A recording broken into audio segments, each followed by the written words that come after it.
No, I've done 2 trips in the Lizzie and 2 trips in the Mary. Well, I fell aboard the Queen Mary in 1933. Or, no, 35 I think it was. I fell aboard the Queen Mary. Yeah, it was after I came out of the Navy. And I fell on a ring boat coming down. It was snowing. And whatever way I slipped, my heel went away and I come down a ring boat. And I got right beside my kidney in the lower end of my back, you know. And I always got trouble with that. It was in hospital in the States. I always got trouble with it. And I know that I always got trouble with my old back after it. But this lumbago, I put a new trousers on me one day. I have to wear the old belt all the time, you know, for to keep me back warm and tight. But I put a new trousers on me, and I was getting in for a check-up in Down Air Hospital. I got a transplant eye in Down Air Hospital in 1975. I was in an accident. Go away. And I was getting in for a check-up. And I put this new pants on me, and of course the pants were that tight, and you hooked it up. It was that tight you wouldn't even know. You'd think you had your belt on you. And I was in a hurry for the feckin' bus the same morning.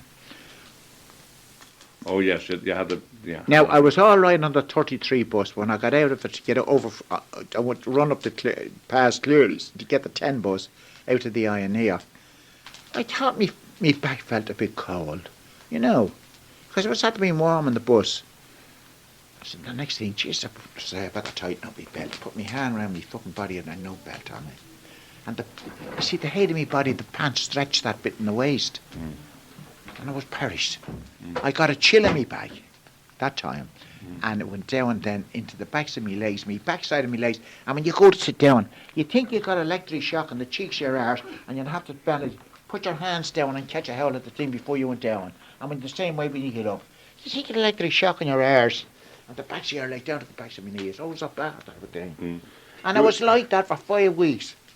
And worse it was getting. And the lady, Dr. below in Belbringan, says, look, she says, Mr. McGee, you're wasting your time, says, Dr. Ellie was up to give me 2 lots of stuff. I says, take them 3 times a day, but they were only 20 milligram. 20 milligram.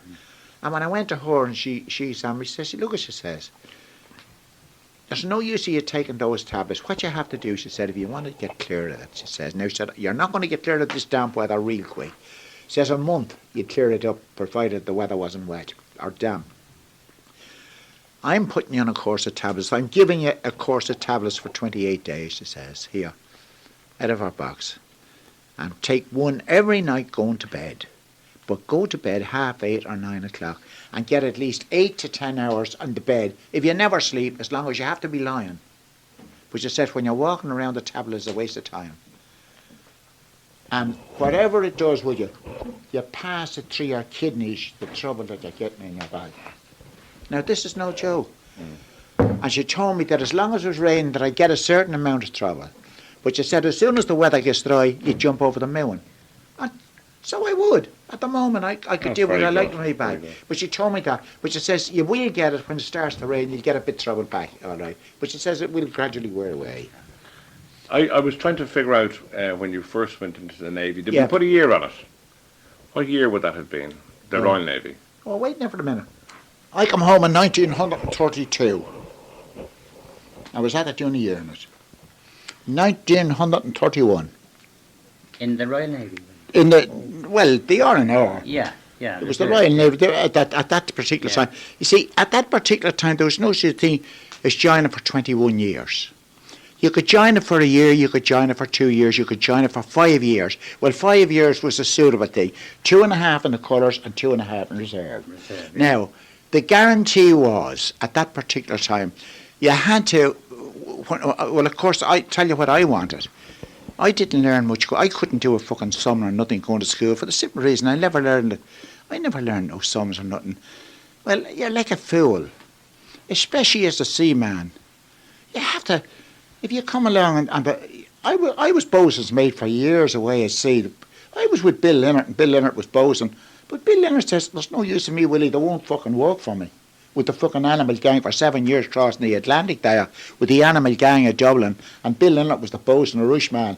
And he said, Willie, they won't fucking work for me, but they'll work for you. Because I was with some of them away in British ships. You knew them. And I knew them. Willie, yeah. Billy Stacey, Spike McCormick, Billy McCormick, all them lads. Jimmy.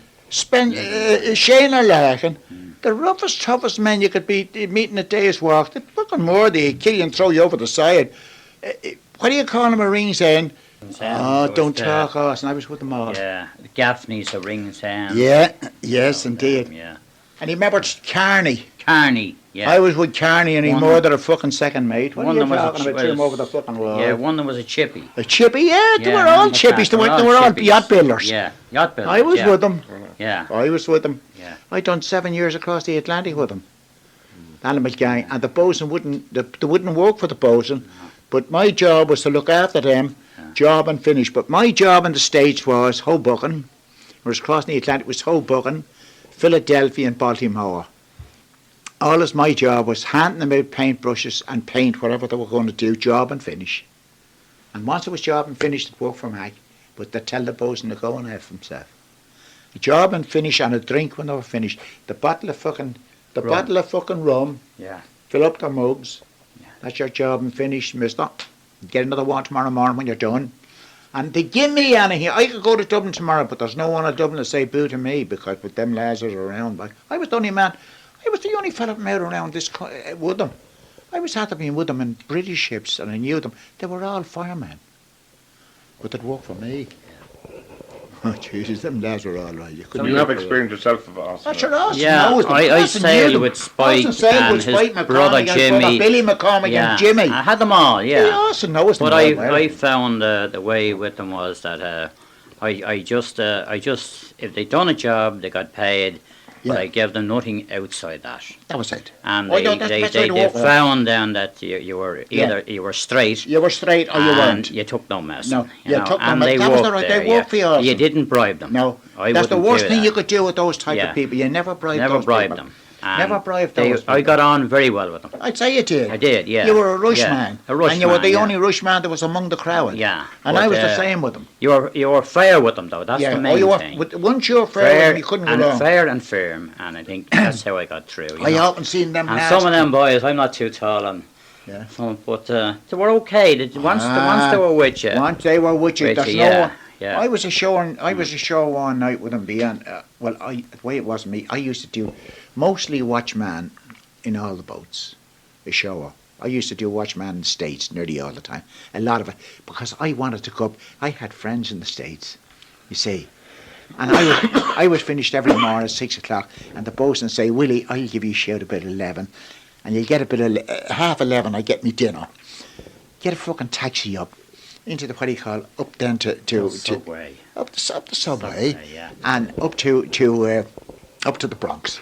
That's Yeah, where I used to yeah. go. And when I go to the one house in the Bronx, I go to another, and Yeah. I go to another. And I go to one house today, I'd be another one tomorrow, be another one the next day, all round all my friends. That's the way I used to do for 5 or 6 days. And the same way in fucking Canada, when we go around to Yeah. Canada. Now in New York, you went into Hoboken. The Hoboken. Which is- Hoboken we always which done was on the in New Jersey side. The Jersey side, And then yeah. you go over and then you get your That's subway, right, yeah. get me subway. Do you remember the famous Kane's pub there? Indeed, we You remember painted it? every fucking trip. She was the best painted pub in America. But that was my job, The lads would have no money yeah. and they go down and, well, take the, Oh, jeez. we won't say rob, take the paint off the ship. No, I was, Ah. that was my job, supplying them. Every different ship that went to it, supply a 2-gallon drum at this white, yellow, whatever colour there was, green. It was Yeah. mostly green, white and yellow and black. Yeah. And then there'd be bright, well, for the Yeah. bright work. Yeah. So And I Kane's, used to have a fucking tin of that for them lads, Yeah. and new brushes for every man. Yeah, and- that was sent out to Paddy Kane and with the his, lads in a his taxi. pub For was this, they spotless. painted from top to bottom every trip, every 6 weeks we were there. And the for the boys lad that got was all in of it. between that done the fucking same. Yeah, and do you know who used to bring the boys back at night? The police. The police throw them home. Drive them back down Yeah. and get them Spike aboard the the comic ship. and Spike the boxer. Yeah. I was with it the Spike and best he part. boxing in the States, for Christ's sake. What are you talking about? First one I went with him. Yeah. Jeez. And so you went to Hoboken. I went We to- went there as well. Yeah. Another crowd that used to go there, Willie. Do you remember the Holland American line? The Holland American line. That's Yeah. right. They always went there. They Alison. are, and They the always funnel went was there. nearly, you swear it was the Irish shipping the same funnel, thing. Yeah, colour, exactly. yeah. The same colour. Yeah, so you started off deep sea with what, Willie, after the Navy? Who I went did you into go the with? Lizzie. I done 2 trips in the Lizzie and 2 trips in the Mary. I had to do it, Austin. She you was see- passenger now. Oh, Jesus Christ Almighty, they were passenger. Oh yeah. yeah, no, but I mean, when you were on her at first, she was passenger before they became troop carrier. Oh yeah, That's what I mean. they were going into trooping. They were going into trooping at the last of it. Yeah. Because I done 2 trips. I think it was the Mary I went to first. You see, when I come out of the Navy, I had to go to Salisbury Plains for 10 days. Right. Now, in the Navy, all your target practice is at sea. Well, I had to take up a gunnery practice, and I'd done 4.5 in anti-aircraft. That was what I took up. Apart from a quartermaster, like that was wheel all the time, steering up rivers and with pilots and that, that was the job. And watchman, and special lookout, up in the fucking, way up there on the fucking mast, up the Crow's mast nest. and the phone. If you seen a light ahead, port starboard, whatever, that was my job, you see. That's what you signed for, So when we come out of the Navy, I forget what we got. I don't know, was it £9 or £10? I know it was a small amount we got along with our wages for coming out of the Navy. But we were sent to Salisbury Plain for 10 days. That was to finish our course. Yeah, Now the gunnery course was, of course, at sea, the motion of the ship is one thing, and steady footing is another. And we had to pass, go to Salisbury Plains for the pass, our final, what do you call it? And if you got your final gunnery thing, it was an extra £1 a month. Now our wages aboard the Queen Lizzie and the Queen Mary was £9.12 and 6pence per month, but you were all found. And when you had your gunnery ticket official, you had to have that and put it into your book. When you got the clearance here in Salisbury Plains, it gave you an extra £1 a month.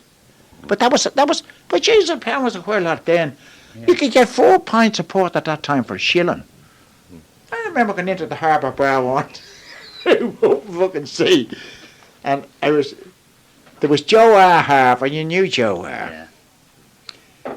There was Jerem Harford. I went to see with Jerem. Jerem was Willie Harford, Yeah. yes. And who else was with us? Not Big Rock as a boat. No, it wasn't Big Rock. I think it was his brother Paddy was with us. Oh. And the 4 of us. Right. And I got 4 pints for a shilling. Good job. No, I'm telling you wrong. 4 pints for half a crown. Good job. That was after I come home and say. Yeah. Like, that was after I finished with the Navy, after being in Lizzie and that. 7.80 a pint. There you were. Yeah. That's the truth.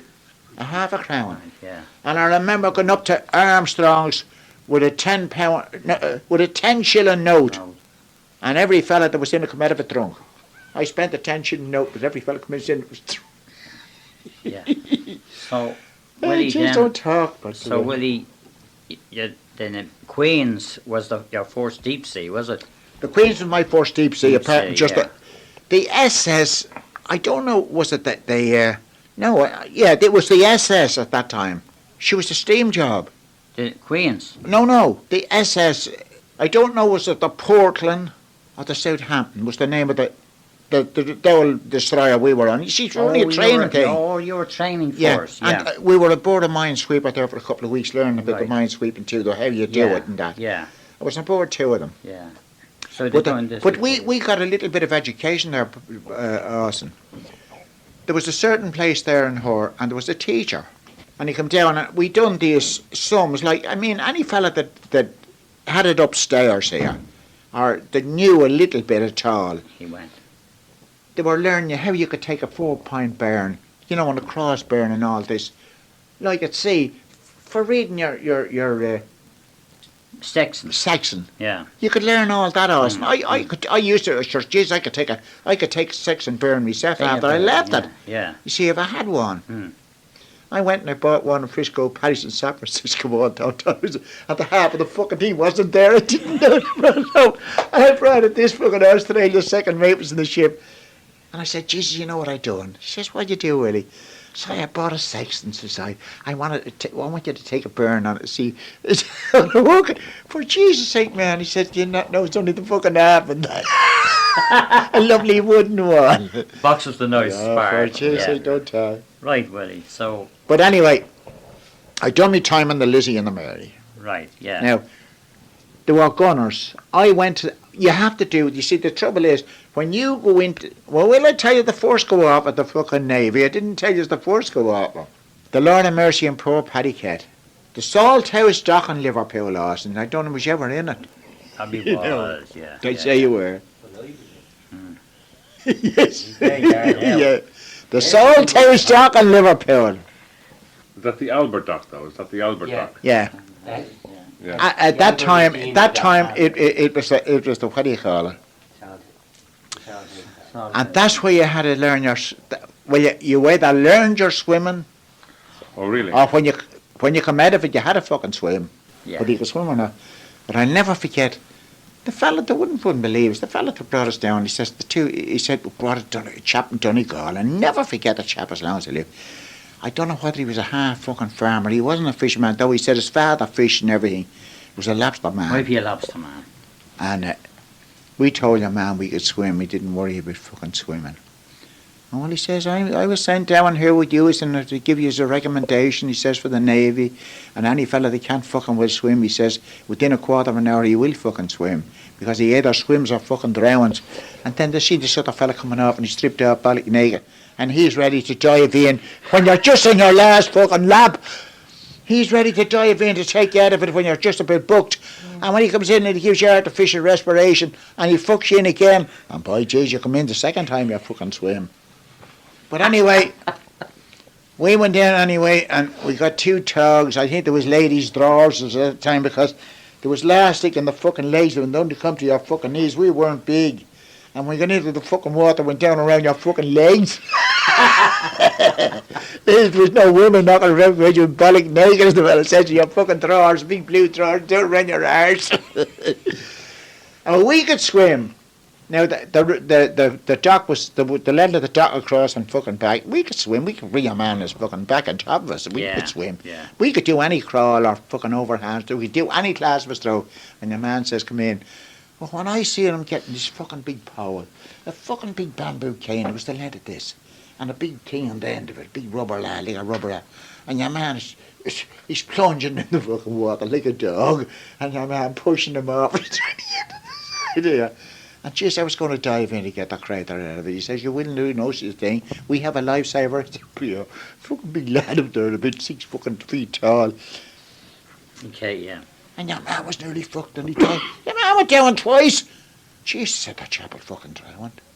Brought him in, gave him artificial razor, spewed it up the fucking water. Now he says, "You go back in there again." He says, "When you come out the next time you swim." The fucking chap had to go back in again. We were all right, we were clear, we could fucking swim. We swim better maybe than the fella that was trying to fucking show us. Yeah. Because we could swim to the fucking, over to the Romanoc and back. Yeah. No bother to us. So that's the... But that was in the Navy, that was the start off of it. Yeah. So we got the all clear, everything was in order. We got our, the first set up, we got, I never forget, when we joined the fucking Navy, we got a canvas jacket, a white canvas jacket, and a canvas fucking pants. And you know, it cut the fucking legs off you here. We never used anything hard, you know. Half the fucking time maybe you wouldn't have a fucking pants at all. The fella says you don't even have a short pants to your fucking knees. But we got this, and great big wide legs in it. Yeah, The fucking legs was like a woman's fucking skirt. And big wide legs out like that. And they got wide ever so went down, you know. And they fucking tripped you. You weren't used to knock your fucking down. And then we had a uniform for going ashore. We had a beautiful blue uniform, but we weren't allowed that abuse aboard the ship. And every time you slept on your bunk, and you had to roll your bunk up every day. Hammock. Willie. Your hammock. Hammock, Willie, yeah. And put all your blankets and all your clothes, all had to be stowed away in that. And when they went down for an inspection, if there was anything fucking out of place, the balls would be out of you, or you'd be money stopped out of your wages. Oh, yeah. Oh, Jesus. Interview. And every day when you come out, you had to be fucking clean shaved and everything. And we looked up back at your fucking ears and look in your ears and everywhere to make sure you were clean. And I'm telling you, if you went with a fucking woman the night before, you'd have a how do you but the cock the next fucking morning. Short arm inspection. Short arm inspection. That's right. And if they were a little bit dubious of what did you done anything or got anything, Up to the doctor. up to the fucking doctor and getting a fucking injection. The quack. The quack. Yeah. Oh, Jesus, I said, this is the right fucking setup. As I'm not going with no fucking women, says I, fuck that. I'm not going to flash me diamond. I said, fucking go. I said, no, should I fucking carry on? Jesus, no, you wouldn't go. He said, I'm telling you. So when you think about it, It was only right. oh yeah, Because, But- look, but every week there was a doctor come there and we were called. Yeah. I think it was every Tuesday. There was a doctor come from 12:30 to 1 o'clock. And all the young, now, I'm not talking about the actual, the full men, the men, Yeah, we call yeah, it. yeah, the Men boy- that were, young lads, men that yeah. was 30, 40 years of age, married men and that, you know. I'm talking about the young fellas. Were called in and he gave a whole running commentary on all the different diseases and what these different diseases could do. And when you get or think there's anything wrong with you, you must go to your doctor aboard the ship. We had a doctor aboard the ship, Yeah. and he would look after you. You know what I mean? I'm telling you, they were strict, all right. Yeah, Telling it you. had to be, They yeah. had to be. I mean, it's only right. It's only in years after when you think back. But there was no age at that time. No, I know, AIDS wasn't There's there. no I'm way always to- interested to know somebody like yourself, both of you, in fact, who I don't know. You weren't in the Navy. The Navy No, I Reserve wasn't yourself, in the Navy at but you'd worked times, aboard British boats and so on. yeah. and you, I was at had you- sea, yeah. on ships, at yeah, deep sea, but yeah. particularly Willie then. Yeah, he'd know more. that yeah. working in England and with the Navy and so on. There's certain sections of the community in Ireland here that would be very anti-British and so on. The fact that you'd worked there and been in the Navy and I mean, Being as an Irishman Yes, in the yeah. British Navy, I was taught as much about it as a British man. yeah, Because for the simple reason I was a good worker. Mm. And the chap that was with me, we were good workers. And the fellas, they'd be sitting down there smoking when we'd be fucking working. You know, put it that way. Now, I had to work, as I say, I worked on Land Bay as a child. Put it that way, I was only 12-year-old. And I had to work hard. I never believe in sitting or lying over a fucking thing and getting anyone to say, oh, that bastard, he wouldn't work on a fucking fit at that. I always had to work for a livelihood. yeah. But you valued your time. I with the value my Navy. time in the Yes. Navy. When Yeah. I was in the Navy, there's no man ever come and tap me on the shoulder and say, Mac, get a move on. I never was asked that or told that. Yeah. I always got up and I worked the holy stone, the scrubbing and the hose and it matter what it was. But we'd no rubber And it was a great boots also. experience for you that you could never get in our own country because we didn't have. We didn't have. We see, Navy and well, I stuff. tell you, I got a job here in the fucking Irish Navy. I was sent for by Captain O'Neill, the head man out of Irish ship, and wanted me Remember, right yeah. around for the takeover of the Irish Navy down here for the training them in Ireland. And I wouldn't do it. I said, no, sir, I got enough, I said. Now, Willie's saying about polishing the decks and the Yeah, oh, you had to holy do it. stones and all like that. Earlier he mentioned the pants he got and the bell bottoms. Yeah, the bell Now, the bottoms. reason for the bell bottoms, as Willie said, the further they went down, the wider they got. Yeah, they were narrow Well, pie. the principle of that was that you could roll them up to your... and they wouldn't get there was wet. There was no rubber boots. That's how it was at done. that time. But So you you had to roll work them all the away time up. on your bare feet and, And this bare is how legs. the bell bottoms came That's about. how bell bottoms come about. Yeah. And the women used to be always going mad for the fucking lads with the bell bottoms. And you go ashore and everyone was whistling you who and Should be there to throwing trip their them arm over, down yeah. and kissing you. Yeah, yeah. Would you go or will I not? No, I won't, I'm afraid. You wouldn't know what you wouldn't know when you flash your fucking diamond in 2 days after that, you wouldn't say what you what you had. Jesus, you were always afraid because you listen every week. There was a call up, and it was just the same as a dictation. Yes. It was there all the time, and he'd explain and say, now, any fellas that was young girls, now we don't know what these young girls have, or who they were with, or what they were with, and all this, and there's so many different diseases, and he'd mention all these different things, and how you get them, and how you feel with them, and you wouldn't want to tell, but you think you had felt something queer. Yeah. But that is true, though. I'm not joking. Yeah. That's no lie. And you were 2.5 years. 2.5 years with the. I've done 2.5 years in the colours and 2.5 then reserve. I come out, you see, and we didn't know there was a war coming out. But you see, our 2.5 years was if a fucking war broke out, if the war broke out, we were gunners. We were gunners. You see, we're at the train for 4.5. That was the big gun, and then the anti-aircraft on the bridge. You see, we could go to either of them. See, this is it. Yes. Now, when I went to the Lizzie, there was 8 gunners aboard her, and I was Simon and the Mary. Well, we were ABs. Can I ask you what Like you're... Sorry, quartermaster. no, I'm actually here, Austin. When you finished in the Navy, Willie, Yeah. and you went deep sea, Yeah. what did you go to?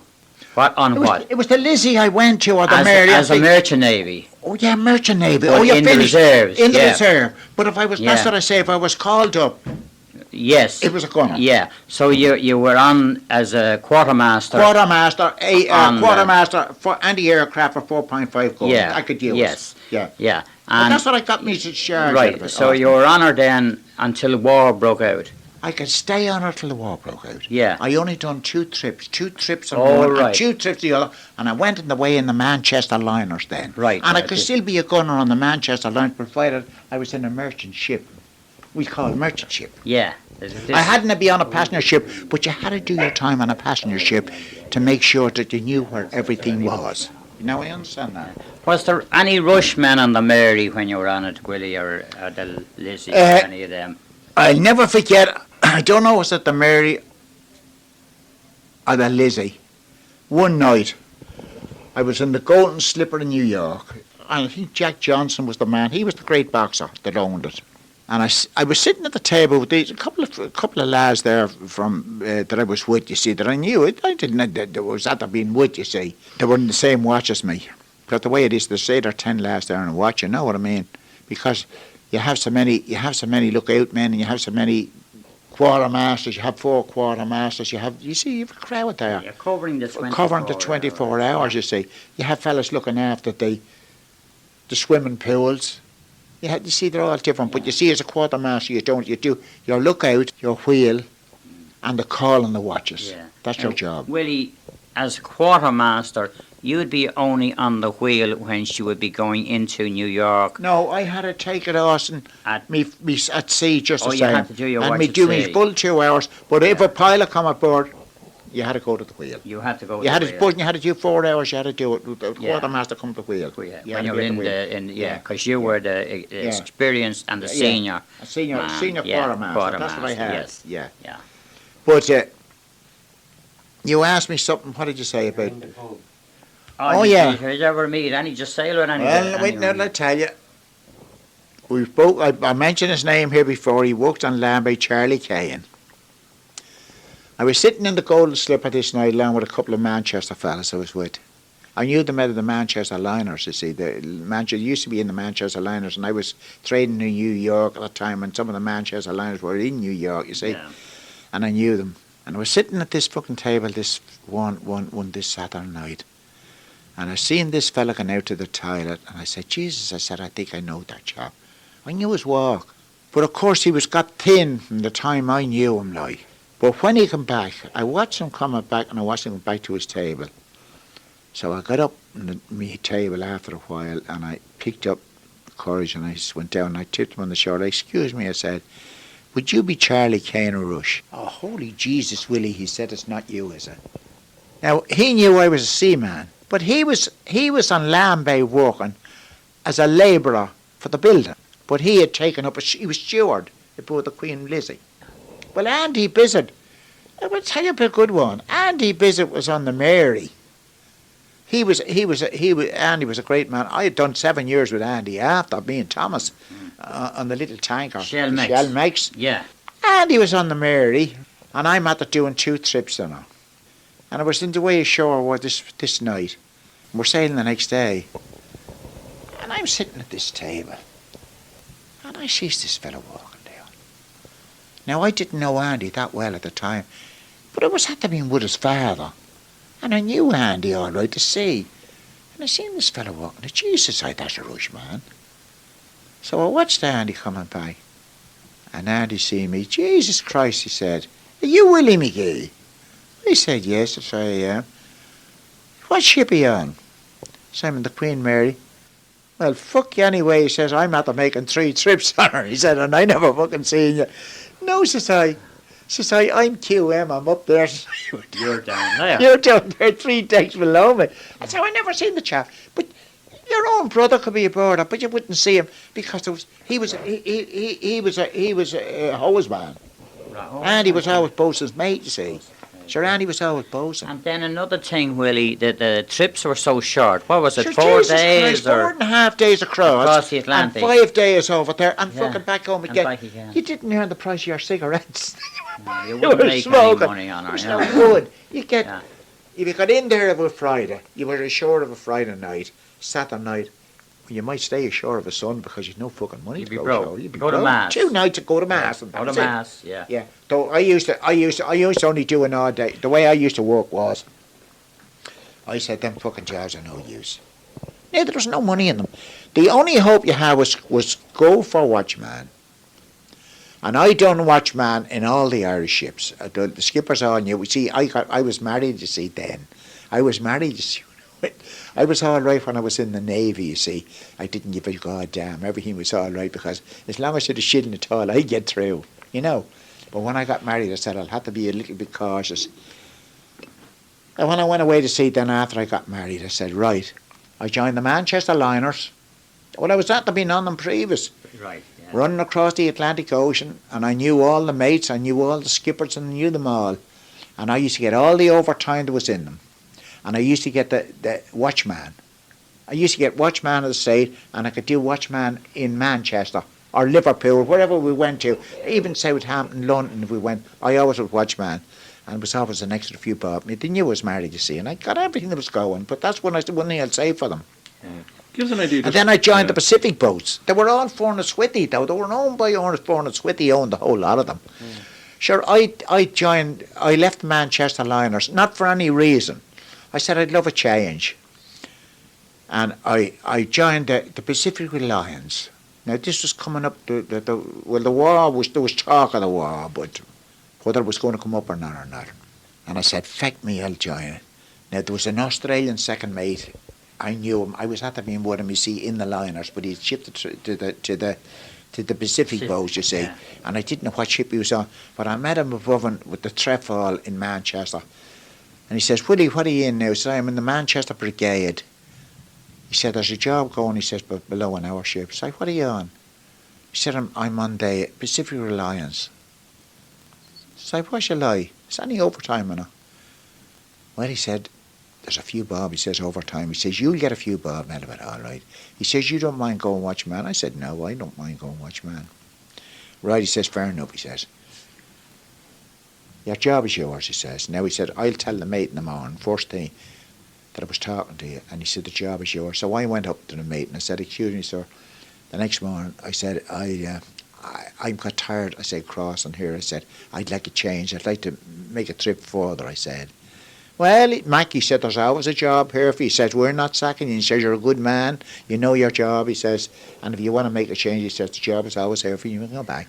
He said, in one of the ships, your name is up in the office. He says, you need never be afraid to go to the office. Your job is always there. And there's good, well, everything was there in order. At the back of your name, you're good. I never got a bad discharge yet. I have 3 books up there and never got a bad discharge out of any of them.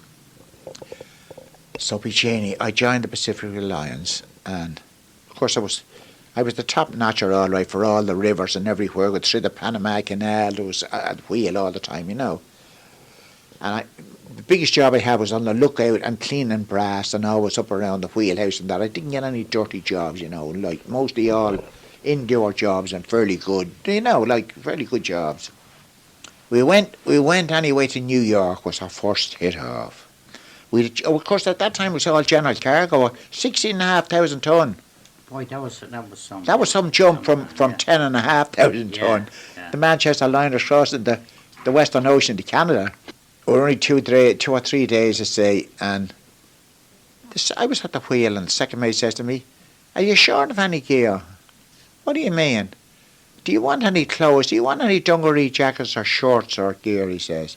He said, "There's a slop chest open down there now if you want to go down," he said. I said, "What's the fucking price like?" Well, he says, "Little or nothing." He says, "You don't pay for nothing." He says, "So stop it out of your fucking pay." Stop it out of your pay. We don't need to have money then at all. Just down and get what you want. Yeah. I says, I'll get down and have a look. So I went down and I bought a shirt and I bought a dungaree jacket. I had jeans. I had I had tons of gear.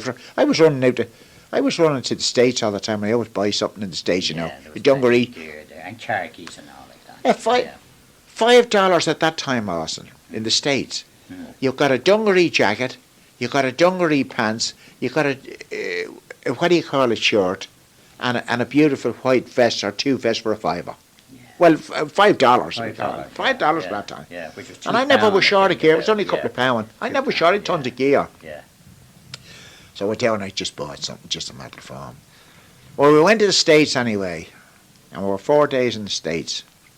The next thing was, we were come aboard, we were going down to Ecuador, Guayaquil. Down in Ecuador, Guayaquil, South America. South America, right, yeah. We were supposed to do 6 months down there. But this 6 months, the 6 months down there wasn't 6 months down there. We thought it was going to be 6 months down there.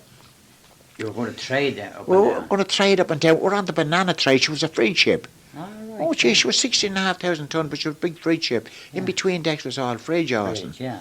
But you could carry, we used to carry those great big, do you know the great big logs from Portland, Oregon?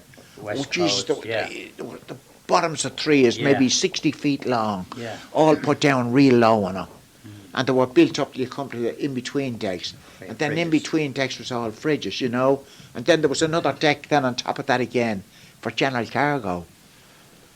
So anyway, we went through the Panama Canal right down anyway to Ecuador, Guayaquil, and you can't go ashore, go alongside there. You have to lie off to an anchor. And the fucking barges, dozens and dozens of barges coming out, and hundreds of coloured men carrying bananas and hanging them up in the fridges, you know. Oh, it's all fridge ship. You leave that. When you leave that, after she's loaded, you leave that. And you steam up. You do Oakland, Alameda, Tacoma, Astoria, Philadelphia, Baltimore, and New York. That's the ports we were doing. In and out. In and out to all these fucking different ports. And back down again. This is the 6 months trade. Back down again, steam back down again. And when you went down, you loaded you loaded so many more of these great big fucking bottoms of timber until you had our load ready for hoeing. But it took 3 trips to get enough down below in her. You see, there was only a certain amount there at each time we went, Austin. Right, You see, there wasn't the full of it. There was so many. We'd say they put 30 or maybe 40 into her, but you could carry a couple of hundred down below. It was 100 foot from there to there. If you fucking fell down, you'd fall 100 fucking feet down in our deck from the between decks down to the bottom. Oh Jesus! down the hole. At the time you got down 2 lots of fucking ladders. You'd be Oh tired. Jesus! I can tell you. And You'd they be were fucking straight. tired. And they were straight, Austin, They straight as weren't that. angled. Oh no, there was Yeah. no angle. It was straight as a rush. Oh, yeah. Oh, Jesus, I'm telling you. And by Christ, there was some weight there, so. Could you not get ashore at all on those trips and so? Oh, you could get a shower. Oh, there was a little priest down there. The second trip we made down to what do you call it? There was a little small priest down there, and he used to come out and he used to find out how many Catholics aboard the ship. And he wanted, if you could get enough, he'd bring us ashore to say mass. But you'd want a couple of ships at the same time, but there was one ship in particular come in. We went to it, and they weren't ready for us. The King Arthur, and me, he was on our only McGann. Did I tell you about McGann? Yeah, Billy. Willie McGee. Big fella, yeah. I should have met him. Willie McGann, Billy Steele, I was with him in the Manchester Liners, and who else was on? Joe Harper, Jesus the Lord of mercy. Now, we were lying here, and they were lying over there, 2 different wharves, you see, like. But you could, they were only, I could throw a stone from one ship to the other. Like, there were one lying at the north wharf, the other was lying at the east wharf. And we were only at the getting in at 12 o'clock that night. And the next morning at 4 o'clock, this ship come in. It was the King Arthur, and I was on the Reliance. But the next morning, the boatswain called us the next morning. He says, "Hey lads, get up." He says, "You better get up," he says, "and wash this fucking ship down," because he says some of the... You see, when you went into port, it was in the middle of the night, but the first thing in the morning was get her washed down, because you know the shower crowd would be down ours. You know, out of the office and that. Yeah. But you had to have her clean. And kept her The cool, decks washed too. and kept her right, Kept her yeah. cool, Yeah. always washed down the deck and had a like, look spick and span for them when they come down. You know, they couldn't say, "Oh, that's a dirty, rotten ship," you know. But Jesus, anyway, got up the next morning, and here's a fucking bagpipes playing. Well, of course, I knew the ship began was on Ireland, but never fucking thinking, or never wouldn't take it, would never even dream that they were going to Portland, Oregon, or South America, wherever, Canada. South America, to Canada. I be Jesus, Mary, and Joseph. The bosun said to me, "There's someone over there playing a bagpipes." She used to say, "I have a fucking fair idea who it is." When I seen the fucking name of the King Arthur, say McGann or Joe or someone is aboard that boat, and that bagpipes wouldn't play. So you had to go to South America to hear local Local bagpipes. pipe band, man. Huh? I was had to be in the St. Maurice band myself. I used to play a chanter. Now I never played the fucking pipes because I was only a young lad learning the chanter. You know the chanter. But be Jesus anyway. McGee said, "You were a hooer." He said, "You're listening there now." He says to see, "Do you know who was that playing that fucking pipes?" I used to be saying about the band in our place, you see, and I used to play. I had the fucking chanter away at sea, and I used to play old tunes on it, you see, at that time. But I never had the fucking bagpipes. I never got a chance to play the fucking bagpipes. I never had one, you know. But be Jesus anyway. And I listened, I'd say, Jesus Christ. I was sitting out on the fucking deck about 10 o'clock. And I sees this big lad. Oh, McGann was 6'2", wasn't he, Oh, a Austin? big man, yeah. He coming out of the boat. Okay, He was half fucking bald.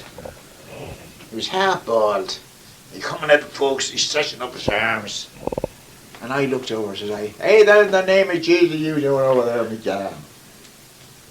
He looked, "Oh, holy Jesus, when did you come in here?" He was that fucking drunk, he didn't know whether we was there, who was there, what was. And here's this little fucking man going up and down. Little skipper, a little wee fucking a little fucking skirt under the hair.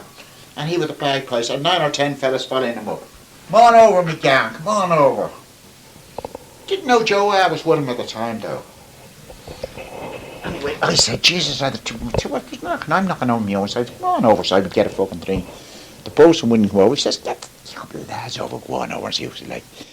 Well, every man that was on the deck had a bottle, and they were all on top of the hatches.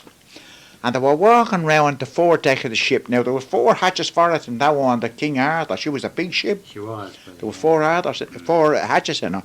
And they were walking round from the saloon, right up around the deck, and 10 or 12 of them. And the skipper, you're small, but the skipper was smaller than him. The only thing that made him look big looking was he had a fucking big high hat and a peak on. He actually was. That's the God's truth. Big bottles of fucking whiskey, brandy, rum, you name it, was there. Because when I went over, I was introduced to the skipper. McGann introduced, he said, "This is my first cousin," he says, "and he's in so-and-so ship." And McGann introduced me as the fucking bosun of this ship. McGann was bosun. Oh, I was introduced to bosun. I got a bottle of fucking rum, and I wouldn't drink rum at that time. I was afraid of fucking cut the throat out of you. Yeah. So I switched it over one of the lads, and I got a bottle of whiskey out. But one of the Manchester lads with me said, "Boy, geez, we're in for a right fucking deal here." So the next thing, I see the skipper and Joe are going away into the saloon. And out comes fucking Joe You'd a pair of fucking stars. The pants is turned up. The pants is turned up to his fucking knees. And this little skirt on him. His balls was hanging down. You see his balls?